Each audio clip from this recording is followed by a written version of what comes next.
আওয়ামী শাসনামলে ব্যাপক অর্থ পাচার নিয়ে ডিবেট ফর ডেমোক্রেসির আয়োজনে আজ রাজধানীর এফডিসিতে এক ছায়া সংসদ অনুষ্ঠিত হয়েছে। সভাপতির বক্তব্যে ডিবেট ফর ডেমোক্রেসির চেয়ারম্যান হাসান আহমেদ চৌধুরী কিরণ বলেন, গত ১.৫ দশকে পতিত আওয়ামী সরকারের আমলে টাকা পাচারের স্বর্গরাজ্যে পরিণত হয়েছিল বাংলাদেশ।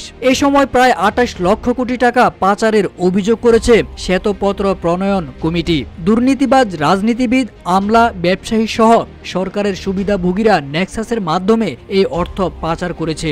দেশের ইতিহাসে সবচেয়ে বেশি অর্থ পাচারের সঙ্গে মুজিব পরিবারের বিরুদ্ধে অভিযোগ এখন সবার মুখে মুখে।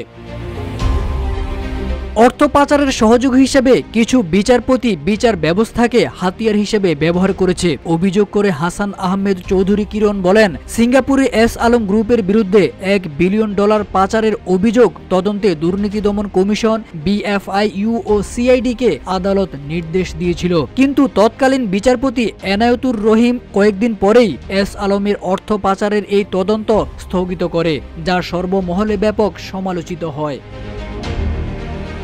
রামপাল, মাতারবাড়ি, পায়রা, বরিশাল, এসএস পাওয়ার সহ প্রত্যেকটি কয়লা ভিত্তিক বিদ্যুৎ কেন্দ্রে কয়লা ক্রয়ে ওভার ইনভয়েসিংয়ের মাধ্যমে ব্যাপক অর্থ পাচার করা হয়েছে। ইন্দোনেশিয়া থেকে কম দামে নিম্নমানের কয়লা আমদানি করে অস্ট্রেলিয়ার ভালো মানের কয়লা দাম দেখিয়ে ওভার ইনভয়েসিংয়ের মাধ্যমে এই অর্থ পাচার করা হতো বলেও জানান চৌধুরী কিরণ। অনেক সময় দেখা যায় ১,০০০ টন পণ্য আমদানি করার কথা থাকলেও দেশে এসেছে মাত্র ১০০ টন, বাকি ৯০০ টন পণ্যের মূল্য পাচার হয়ে গেছে। এ ধরনের অভিযোগ অতীতেও ছিল। মন্তব্য করে ডিবেট ফর ডেমোক্রেসির চেয়ারম্যান বলেছেন, যথেষ্ট আইনি ক্ষমতা থাকা সত্ত্বেও অতীতে রাজনীতিবিদ ও আমলাদের জন্য বাংলাদেশ ব্যাংক সঠিকভাবে কাজ করতে পারেনি। ডিবেট ফর ডেমোক্রেসির আয়োজনে রাজনীতিবিদদের জন্যই আওয়ামী শাসন আমলে ব্যাপক অর্থ পাচার সম্ভব হয়েছে শীর্ষক বিতর্ক প্রতিযোগিতায় প্রস্তাবের পক্ষে ঢাকার বেগম বদরুন্নেসা সরকারি মহিলা কলেজ ও বিপক্ষে ময়মনসিংহের আনন্দমোহন কলেজ অংশগ্রহণ করে।